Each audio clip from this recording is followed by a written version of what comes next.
할렐루야. 네. 오늘 이 시간 우리 주님께 나오신 저와 여러분들을 환영하며 축복합니다. 자, 오늘 짧게 들려지는 이 귀한 시간을 통해서 우리 주님께 주시는 놀라운 은혜 충만 받으시고 또한 그 시로 세상을 이기며 승리하며 살아가시는 저와 여러분 되시길 간절히 바랍니다. 여러분 혹시 레밍 현상이라는 것을 들어본 적 있으십니까? 제가 이제 그 레밍 현상이라는 말을 제가 것을 설명하기 전에 제가 레밍 현상이라는 그 단어를 생각하니까 약 20년 약 됐을 전에 제가 대학교 기숙사에서 살던 그 시절이 생각이 납니다. 제가 기숙사에서 제가 그때 신입생이었어요. 1학년 때였는데 기숙사에서 만났던 한 선배가 이제 컴퓨터를 가지고 있었어요. 뭐 지금 생각하면 뭐 그냥 컴퓨터 그게 뭐 대수롭지 않지 생각할 수 있지만 사실 그 당시에 흔치 않은 물건이었습니다. 그래서 처음으로 제가 그곳에서 컴퓨터라는 것을 처음 봤고요. 그리고 그 선배 덕에 처음으로 사용해 본 적이 있습니다. 뭐 지금처럼 뭐 컴퓨터를 비롯해서 우리 휴대용 컴퓨터, 뭐 스마트폰이 있는 이런 시대에 볼 때는 그냥 정말 옛날 이야기처럼 느껴지겠지만 불과 20년 전에 우리 한국 사회의 모습, 20년 아니죠, 30년 전이네요. 거의 29년 전 그때 한국 사회의 그 모습이 바로 이런 모습이었다는 거죠. 그 당시 그 컴퓨터가 최신형 컴퓨터였어요. 기종은 286AT였습니다. 그걸 잘 모르실 거예요. 286AT인데 당시에는 하드가 없이 그 프로프 디스크만 꽂아가지고 넓적한 큰 거 있어요. 5.25인치 큰 거 그거 꽂아가지고 하는 그 당시 286XT라는 게 있었는데 그 286XT 다운 버전인 286AT라는 그런 버전의 컴퓨터였어요. 그리고 칼라였습니다. 당시에 칼라라는 것도 대단한 거였거든요. 근데 제 기억으로는 그 당시에 학교에서 레포트를 쓸 때 거의 수기로 하거나 아니면 타자기를 쳐서 하거나 아니면 조금 좀 당시에 유행했던 게 전동 타자라는 게 있었어요. 그래서 그 따닥 이렇게 경기 연결을 쓰면은 따닥 하고 백스페이스 누르면은 화이트가 딱 찍혀지면서 이렇게 되는 이런 이제 정정이 되어지는 그 전동 타자기가 있었는데 그러다 보니까 당시 286AT라는 이 컴퓨터 칼레라는 것이요 대단했거든요. 그 당시에 하드 용량이 아마 20기가인가 40기가인가 좀 되는 지금은 뭐 그냥 1000기가 기본적으로 그렇게 쓰는 시대지만 그 당시는 20기가가 아니라 20메가 40메가쯤 되는 제가 그렇게 기억하는 그런 컴퓨터였습니다. 제가 왜 그 말씀을 드리면 제가 그 컴퓨터를 통해서 처음으로 접했던 게임이 생각이 나서 그랬어요. 당시 그 게임 이름이 뭐냐면 그 레밍스라고 하는 게임입니다. 혹시 아시는 분 있을지 모르겠어요. 이 게임은요 들쥐들이요 그 레밍 현상을 보고 나서 그것을 착안해서 만든 게임이었어요. 그러니까 어떤 거냐면 조그만 들쥐가 있는데 이 들쥐는요 집에서 나오면 무조건 앞으로 전진합니다. 그러면 전진하면 그 앞에 낭떠러지가 있어요. 그러면 내버려 두면요 다 낭떠러지에서 떨어져서 이제 그 미션 실패 뭐 이렇게 되는 거예요. 그러면 이제 어떻게 하냐? 그러면은 이제 마우스를 이용해서 명령을 합니다. 그래서 뭐 맨 앞에 가는 들쥐에게 뭐 땅을 파라고 하든지 아니면 뭐 굴을 뭐 이렇게 파라고 하든지 아니면 사다리를 만든다든지 아니면 낙하산을 만들어서 내려오게 한다든지 뭐 기사 등등 방법을 통해서 최대한 절벽에 떨어지지 않게 해서 죽지 않게 하면 그래서 목적지에 도착하게 하면 성공하는 뭐 그런 게임의 내용이었습니다. 뭐 지금 생각해 보면 정말로 시시한 게임일 수는 있지만 저 당시 저 처음 컴퓨터를 접하면서 이제 컴퓨터도 몰랐던 제가 보면서 참 신기했던 그런 기억이 있습니다. 근데 사실 재밌는 건요. 그 당시 제가 20살 청년일 때 그 게임을 보면서 야 세상 참 좋아졌다라는 생각했던 기억이 있어요. 뭐 지금 뭐 상상할 수 없는 일이지만 그 당시에 저는 이제 세상 참 좋아졌다 이런 것도 있네 했던 그런 기억이 있습니다. 자 이렇게 레밍 현상이라는 것은 무엇이냐면 이처럼 들쥐들이요 한꺼번에 수십만 마리씩 그 연쇄 투신 자살을 하는 그런 현상을 이야기합니다. 낭떠러지 다 떨어져 죽는 그런 현상이에요.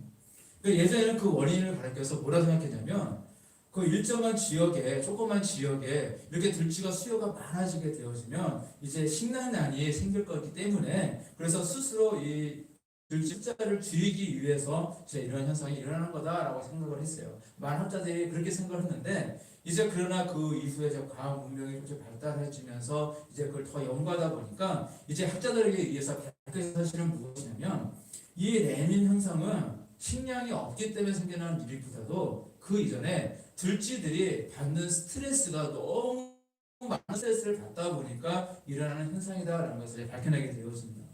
그 동물학자의 존 크리스천이라는 사람은요, 이게 들쥐가 이게 숫자가 이렇게 많아져서 이제 서로가 이제 밀집도가 높아지게 되죠. 인구가 막 이렇게 많아져서 인구 밀집 지역이 되는 것처럼 이렇게 한 지역에 들쥐가 너무 많아지게 되어지면 그 들쥐의 그 내장 가운데 있는 그 부신이라는 그 기관이 점점 커지고 비대해진다고 합니다. 그래서 이것이 비대해질수록 이제 공격성을 많이 띠게 되어지고 이제 굉장히 공격성이 강해지는 그 현상을 발견하게 되어집니다. 이 부신이라는 것은 그 콩팥의 그 상단에 놓이는 두 개의 그 뇌 분비선을 이야기한다고 그래요. 저는 정확하게 모르겠지만 그 콩팥에 있는 뇌 분비선이라고 하는데 이것이요 그 생명과 직결된다고 합니다. 그래서 들쥐가 숫자가 많아져서 이제 굉장히 밀집 지역에 되게 되어지면요, 이 들쥐들은요 굉장한 스트레스를 받는다고 해요. 굉장한 스트레스를 받게 되어지면 뇌 분비 이 반응이 일으켜지면서 스스로 집단 자멸하는 현상, 집단으로 죽는 내면 현상이 발생한다고 그렇게 이야기를 합니다. 자, 이렇게요 들쥐와 같이 조그마한 그런 생물, 한낱 우리가 무시할 수 있는 그런 생명조차도 심한 스트레스를 받으면 이렇게 스스로 생명을 끊는 것처럼요, 스트레스라고 하는 것은요 정말로 동물이나 사람이나 할 것 없이 참으로 안 좋은 영향을 미치는 것입니다. 그래서 현대 의학에서도 이 스트레스를 해서 무슨 얘기를 하냐면 만병의 원인은 바로 이 스트레스다라고 이야기를 합니다. 그래서 우리가 그 원인을 알지 못하는 병도 굉장히 많잖아요. 그러면 하나같이 하는 이야기가 무엇이냐? 스트레스를 많이 받아서 그렇습니다 라고 그렇게 의사들은 자기가 잘 모르겠으니까 이 스트레스를 많이 받았습니다 라고 그렇게 이야기하는데, 사실 스트레스 때문에 그런 병들이 많이 생기는 것을 또한 보게 되었습니다. 특별히 우리나라 같은 경우에는 인구 밀도가 세계 거의 상위층이잖아요. 세계 거의 최상위층을 선두권을 달리고 있는 저 우리나라의 경우에 있어서도 이 40대 사망률이 제 1위다라는 그런 불명예를 사실 우리나라도 많이 갖고 있습니다. 그것도 역시 육체적인 과로 또한 정신적인 스트레스 때문에 이런 데 생기고 있다라고 그렇게 이야기를 합니다. 그렇다면 여러분 오늘 어떻습니까? 스트레스 많이 받으셨습니까? 자, 우리는요 이 땅을 살아가면서 특별히 직장을 다닌다고 한다면 스트레스를 안 받을 수는 사실 없습니다. 저도 하루 종일 살아가면서 이것저것 하면서 살았지만은 뭐 하루 때문에 스트레스를 받기도 하고 때는 뭐 어떤 일을 하다 보니까 스트레스를 받기도 하면서 그렇게 우리 하루를 지내게 되었지만, 이 땅을 살아가는 모든 사람들은요, 심지어는 어린아이 꼬마 아이라고 할지라도요, 아니면 태아라고 할지라도 다들 스트레스를 받으면서 이 땅을 살아가고 있습니다. 사실 약간의 스트레스는 우리한테 좋다고 그래요. 약간의 스트레스나 어떤 긴장감은 우리에게 좋아서 일에 능률을 준다고 하지만 그 이상의 과도한 스트레스는 우리의 건강을 해치는 죽음이 되어집니다. 자, 그렇다면 어떻게 해야 되겠습니까? 우리 스트레스를요 해소해야 되죠. 그래서 많은 사람들은요, 그래서 이 스트레스를 해소하기 위해서 정말 많은 노력을 합니다. 뭐 대표적으로 어떤 사람들은 뭐 운동을 열심히 해요. 그러면서 운동을 하면서 스트레스를 해소하는 사람들도 있고, 어떤 분들은 뭐 취미생활이나 또 여가생활들을 통해서, 어떤 분들은 여행을 다니면서 스트레스를 해소하기도 합니다. 그것도 사실 매우 중요한 그리고 굉장히 좋은 방법이긴 하지만, 사실 우리들, 특히 우리 신앙인들에게 참 좋은 방법이 있잖아요. 우리가 남에게 이야기할 수 없는 많은 고민과 우리의 모든 그런 바람들이 있다고 할 때 우리는요 그것들을요 바로 우리 아버지 하나님께 나와서 간구할 수 있다는 겁니다. 그게 얼마나 우리 스트레스 해소에 도움이 되는지 모릅니다. 사람들은요 뭐 친한 친구들이 있으면, 특별히 뭐 남성보다 여성분들이 많이 그러는데, 자기 고민이나 속내를 막 이야기하면서 스트레스를 사실 많이 풀기도 합니다. 근데 사실 우리는요 그보다 더 긴밀한 관계에 있는 하나님이 계십니다. 아무리 친구들이라고 할지라도 정말로 그 친구들에게 내가 아무리 많은 이야기를 들려줘도요, 정말로 그 이야기를 들으면서 친한 친구들은 맞아 보면서 맞장구도 쳐주면서 같이 욕도 해주면서 뭐 그렇게 나에게 정신적인 그런 위로를 줄 수는 있지만, 그러나 진정한 걱정과 근심, 문제까지는 어떻게 해줄 수가 없는 것입니다.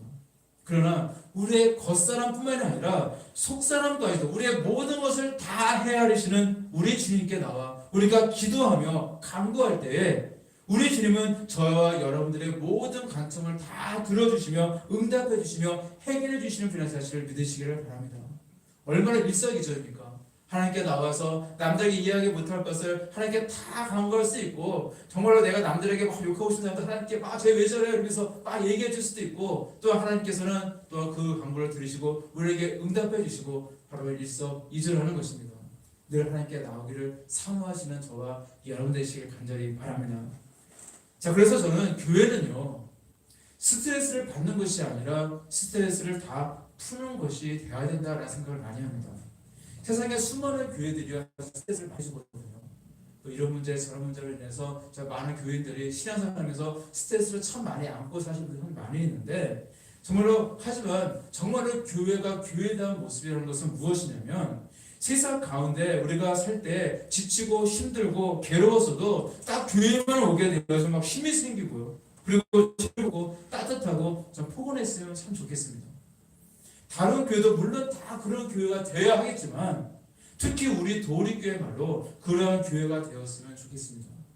모두가 즐겁고 행복한 그런 공간이 바로 우리 도우리교회가 되기를 저는 간절히 소망합니다. 근데 문득 제가 좋은 교회를 대해서 이야기를 하다 보니까 늘 생각나는 교회가 한 곳이 있어요. 여러 개의 교회들이 제가 지금까지 전도사 생활하고 교육선도 생활하고 신학교 생활도 하고, 그리고 이제 제가 거쳐갔던 교회들이 참 많이 있지만, 그러나 유독 오늘은 특별히 어떤 한 교회가 생각이 납니다. 자, 그 교회는요, 참 분위기가 좋은 교회예요. 성도들도 열정이 있고 굉장히 이제 시골 교회지만 굉장히 좋은 교회예요.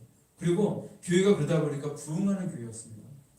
그래서 성도들이요 굉장히 많이 늘어났어요. 그래서 그렇게 되자 이제 교회 안에서는요, 이제 새로 이제 교회를 건축해야 된다, 교회들도 많아졌다, 그래서 교회를 건축해야 된다 얘기가 나와서 이제 교회를 건축하게 되었어요. 근데 교회 건축은요 절대 쉽지 않습니다. 제가 전도사 시절에 이제 교회가 건축하는 모습을 봤지만, 하지만 정말로 힘들게 그리고 기도하면서 헌신을 통해서 이 교회가 올라가고 건축되는 것을 이제 봤어요.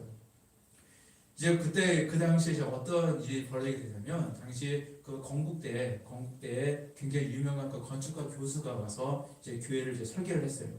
굉장히 멋있게 했죠. 그리고 교회 건물이요 정말로 예쁘게 지어졌습니다. 그래서 어느 건축 잡지에 그 교회 건물이 실려서 이렇게 어떤 모범이 되어지는 교회라고 해서 건물을 하면서 그 어떤 건축 잡지에 소개도 되기도 했습니다. 그래서 그 교회는요, 특별히 어떤 일이 하루에 있다 보면 생기냐면, 교회 사무실에 있다 보면은 길을 가다가 이제 지나가는 행인인데, 교회가 보기가 예쁘니까, 교회가 생겼네, 되게 예쁘네, 이러면서 교회 안쪽에 분수대도 있어요. 분수도 있고 되게 예쁜데, 그래서 그 교회 들어가서는요, 우와, 그래서 감탄하고 그러면서 이렇게 갔던 걸 사람들도 다시 여러 명 봤었고요. 그리고 이제 그 교회를 그냥 좋게 예쁘게 지은 교회를 그냥 놀릴 수 없다라고 해서 그 교회에서 교회 수련회 팀들을 많이 갖고 했었는데, 그 수련회에 나왔던 그 교인들, 다른 교회 그 교인들도요, 교회 건물을 보면서 감탄을 하면서 교회가 너무 예뻐요 하면서 그렇게 부러워했던 분들도 참 많이 있었습니다. 그런데요, 정작 그 교인들은 어땠을까? 그 교회 교인들, 그분들은요, 교회에 오면요, 다른 분들은 교회 막 예뻐요, 분수대를 감상하고 산책도 하고 이러면서 막 이렇게 그러는데, 정작 그 교회 교인들은요, 교회만 오면 즐기지 못하시고 위로받지 못하시고 다들 스트레스만 받더라고요.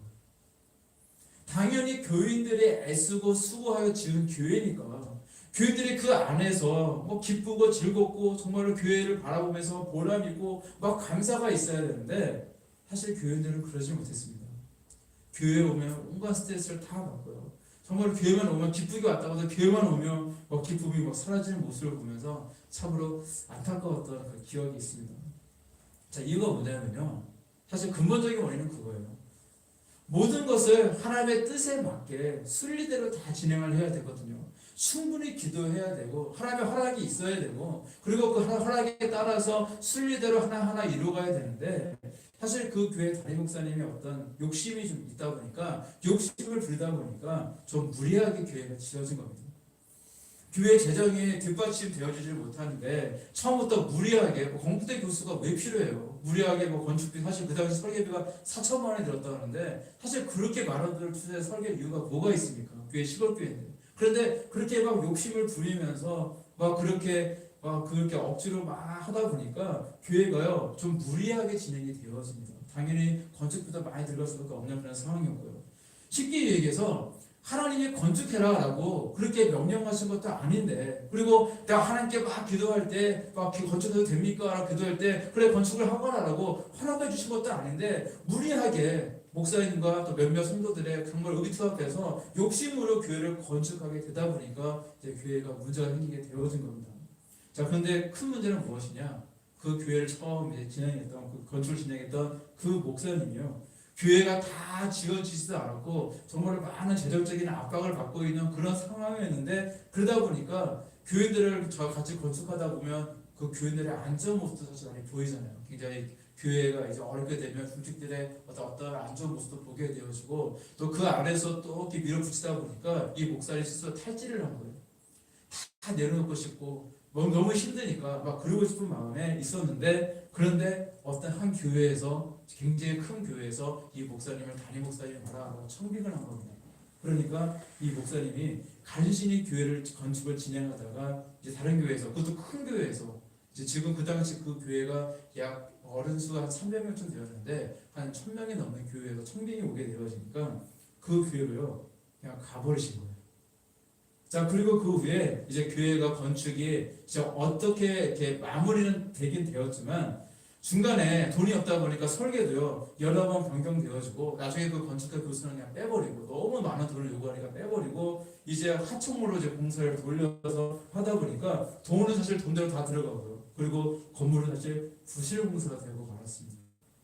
그러니까 교인들은요 교회 오게 되어지면 이 많은 이 교회 재정, 이 빚은 도대체 어디다 갚을 수 있나, 이것 때문에 근심이고, 아이고 왜 비만 오면 왜 저기는 물이 새나 하면서 그냥 오면이야 여기 저기 막 그 한숨 소리가 참 많이 들리고 기쁨을 사실 잃어버리시더라고요.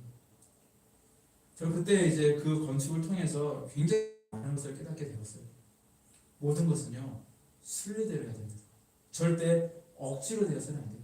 특히 교회 건축은요, 이 교회가 나의 집이 아니라 하나님의 집이기 때문에 하나님께 충분히 물어보고요, 하나님의 뜻 가운데에서 하나님의 힘하심으로 이루어져야 됩니다. 그게 맞는 거거든요.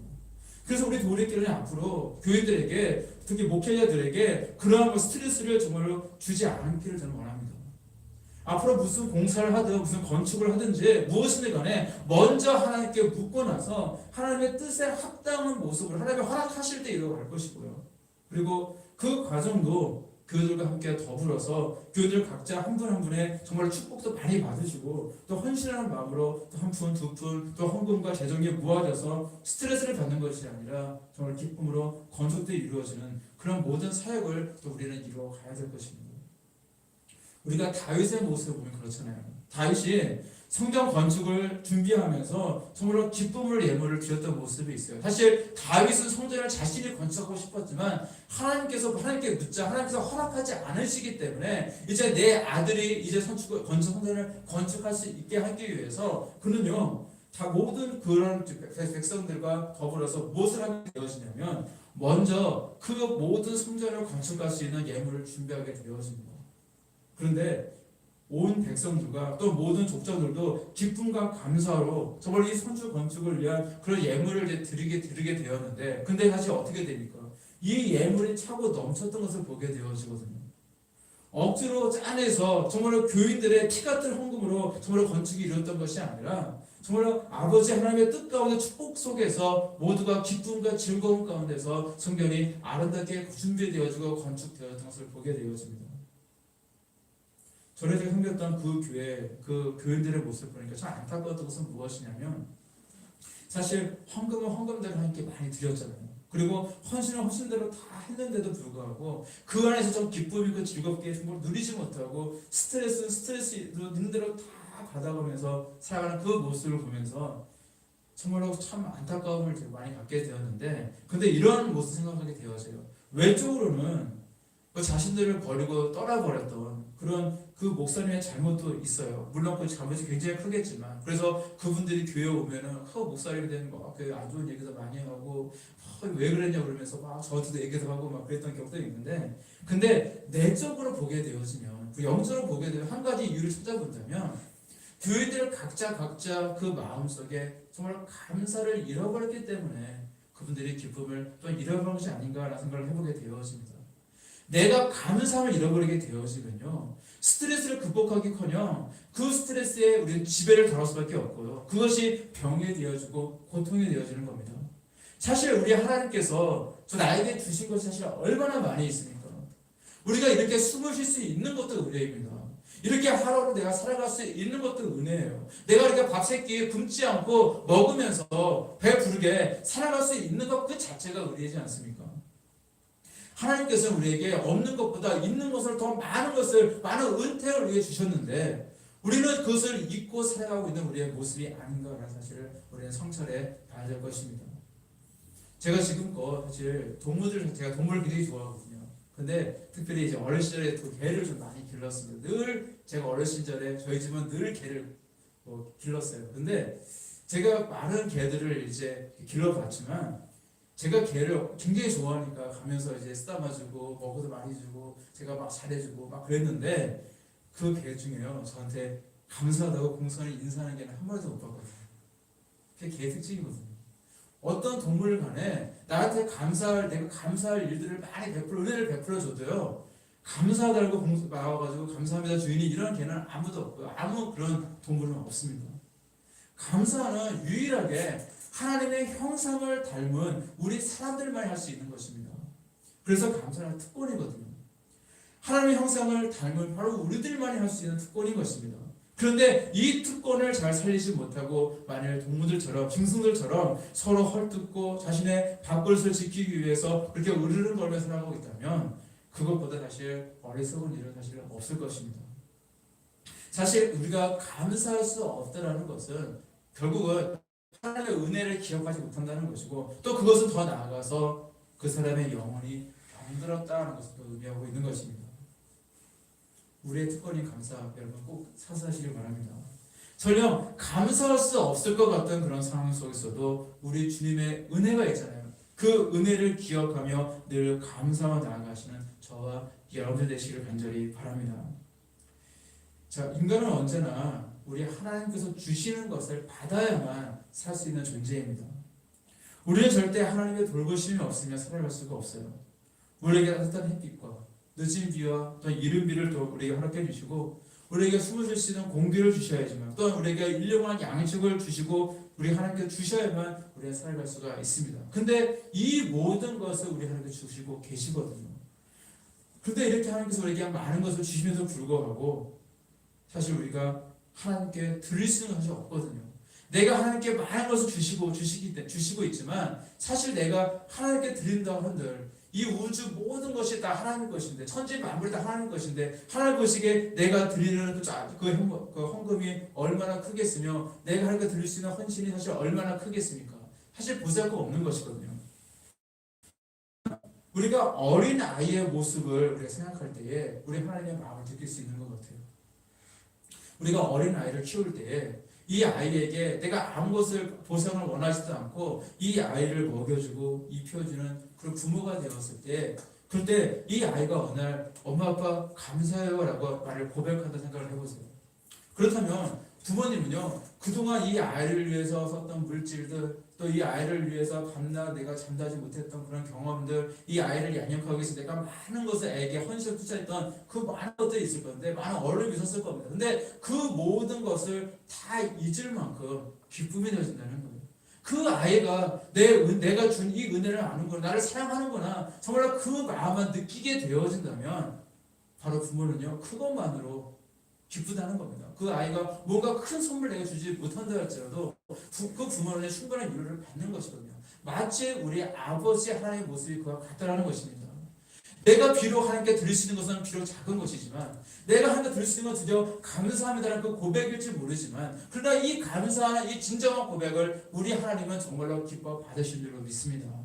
따라서 늘 우리 하나님 앞에 늘 감사하며 나아가시는, 정말로 특별히 우리가 작은 예물 단지 1,000원짜리 한 장을 하나님께 드린다 할지라도 정말 늘 감사하는 마음을 하나님께 드리고 늘 감사하는 고백으로 나아갈 때에 우리 하나님께서 여러분들에게 1000배 만배 정말 수많은 정말 하나님의 은혜와 은총을 저희에게 또한 허락해 주실 줄로 믿습니다.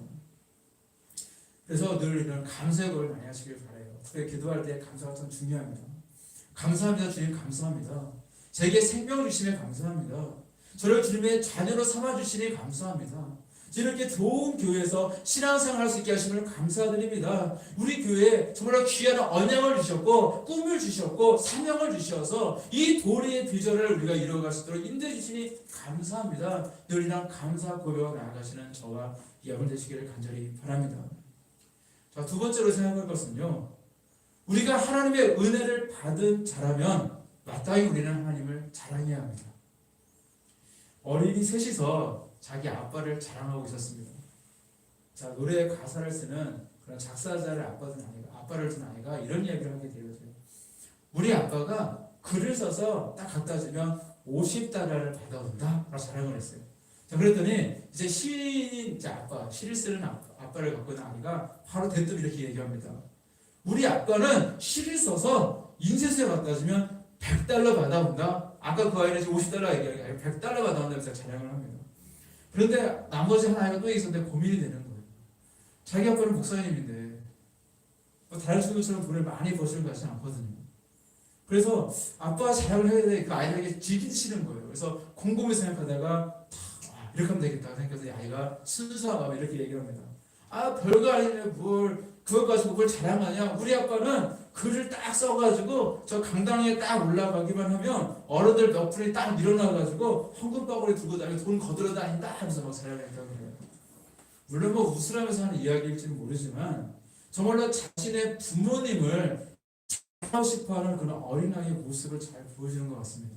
그래서 아이들이 귀여운 거고요. 그래서 아이들이 사실 사랑스러운 거거든요. 아이들은 뒷일을 생각하지 않잖아요. 무조건 그 순간순간에 정말 내 아빠를 어떻게든 잘하고 싶다라는 생각을 가지고 했던 그 모습이 참 아름답다는 생각이 되어집니다. 사실 저희 아이들이 사실 큰 애는 20살 청년이 됐어요. 그리고 둘째는 이제 고3 수험생인데 이 아이들도요, 어린 시절 보게 되어지면 항상 우리 아빠 최고였거든요. 항상 우리 아빠 최고예요. 그래서 그 당시 저희 마음 생각하기에는 그 아이들이 어린 시절에 아빠는 뭐든지 잘하고 하여간 운전도 잘하고 만들기도 잘하고 공부도 잘하고 운동도 잘하고 못하는 게 없어요. 아이들 입장에서는 무슨 우리 아빠가 최고다, 세상 최고다라는 생각을 갖고 있었는데 그 마음을 정말 성인이 된 지금도 아이들이 갖고 있으면 얼마나 좋을까라는 생각을 사실 하게 되어지는데 지금 사실 어떨지 모르겠습니다. 근데 저의 바람이 있다면 사실 저희 아이들도 제 자랑을 사실 많이 해주었으면 좋겠습니다. 그러기 위해서는 정말 진짜 좋은 아빠가 되어야 정말 멋진 아빠가 되어야 될 겁니다. 능력 있는 아빠가 되어야 할 것이고요. 최선을 다해서 정말 저 또한 고분분투하면서 열심히 또 노력해야만 할 것입니다. 자, 그래서 그러기 위해서는요, 아이들에게 인정받기 위해서는 무엇이 중요하냐면 먼저 아빠로서 어떤 신앙적인 모범을 아이들에게 보여줄 수 있어야 돼요. 교회 안에서 교회에서는 늘 좋은 말을 하는데 집에서는 늘 다른 말을 하고 있다면 사실 아이들에게 보여되지 않거든요. 그리고 무엇보다도 우리 하나님께 인정받는 모습이 되어야 한다는 것입니다.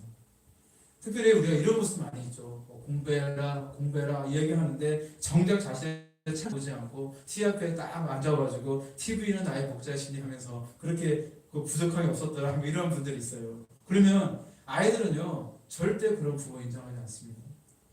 아이들에게 기도해라 얘기하면서 정말로 정작 자기는 기도하지 않으면 절대 아이들은 따라오지 않아요. 성경 봐서 열심히 봐야지 라고 이야기하는데 정작 자기는 성경 봐서 보지 않고 그렇게 있으면 아이들에게 씨도 먹히지 않습니다. 중요한 것은 내가 먼저 하는 겁니다. 내가 먼저 아이들에게 모범을 보이는 것보다 더 좋은 교육 방법은 없습니다. 내 자녀가 앞으로 이제 태어날 내 자녀, 지금 내가 우리가 연약한 내 자녀가 축복받는 인생이 되어지길 원하십니까? 그렇다면 바로 여기 계신 저와 여러분들, 특별히 오늘 인터넷을 통해서 함께 예배드리는 저와 여러분들 모두가 정말 축복의 모범을 보여주시길 바랍니다. 그게 굉장히 중요한 생각을 하게 되어져요. 내가 먼저 축복받는 삶을 아이들에게 보여줘야 된다는 거예요. 내 아이들이 잘 살고 복받는 인생을 살아가길 원하면서 내 자녀가 잘 살면 되지 하면서 자신이 찢어지게 가난하고 능력도 없고 어렵게 살아가면서 내 자녀에게 많은 것을 쏟아붓고자 그것만 하지 마시고 정작 중요한 것은요, 내가 먼저 하나님께 복을 받는 모습을 아이들에게 보여줄 필요가 있다는 거예요. 얘야, 하나님께 복을 받고 능력 있게 살려면 말이지, 형통한 삶을 살려면 말이지, 이 엄마처럼, 이 아빠처럼 이렇게 살아가야 된다라는 것을 아이들에게 정말 가르치는 그런 새로운 교육의 바람이 우리 도리교회 일어나기를 간절히 소망합니다. 내가 복을 받아야 한다는 거예요. 내가 능력을 받아야 한다는 것입니다. 내 자녀를 위해서 정말 비싼 대출까지 받아가면서 비싼 과외다 학원이다 아무리 열심히 그렇게 열심히 내는 것보다 정말 확실한 교육 방법을 여기 있는 줄로 믿습니다. 내가 형통해져서 직접 삶으로써 그 증거를 보여주는 것보다 더 확실한 교육 방법은 없는 것입니다. 이처럼 우리가 이렇게 형통한 삶을 살아가야 되는데 정말 내가 더 형통한 삶을 살아가기 위해서 가장 확실한 방법 중에 하나가 뭐냐? 바로 우리 주님을 자랑하는 삶인 줄 믿습니다. 우리 주님을 자랑하고자 힘쓰고 애쓰고 정말 우리가 하나님의 영광을 위해서 우리가 살아가다가 우리 하나님께서는요 그 영광을 더 받으시기 위해서 더 큰 복을 우리에게 허락해 주실 줄 믿습니다.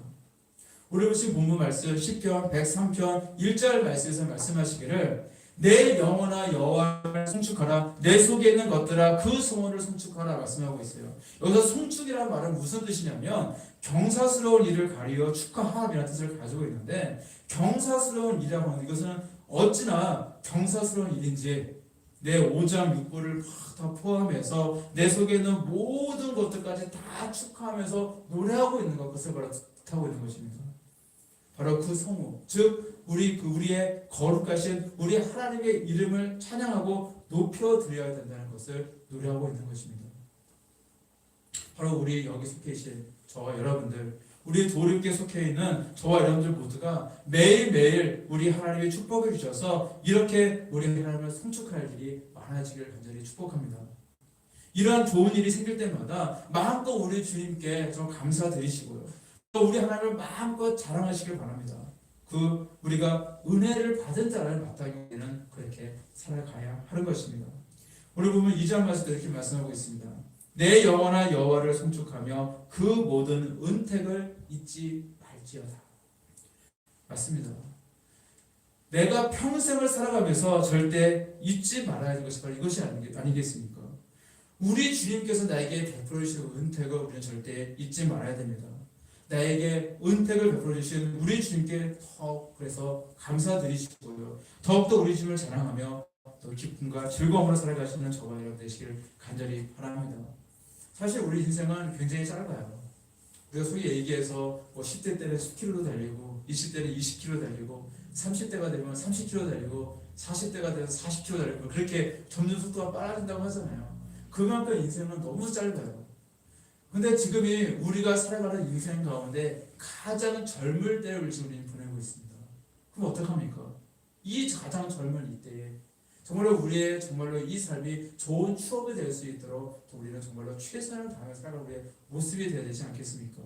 그래서 정말 이 소중한 우리의 삶, 이 삶을 세상 일에 쫓겨 살면서 정말 그렇게 그냥 돈만 쫓아 살면서 그렇게 헛되이 부리지 마시고요.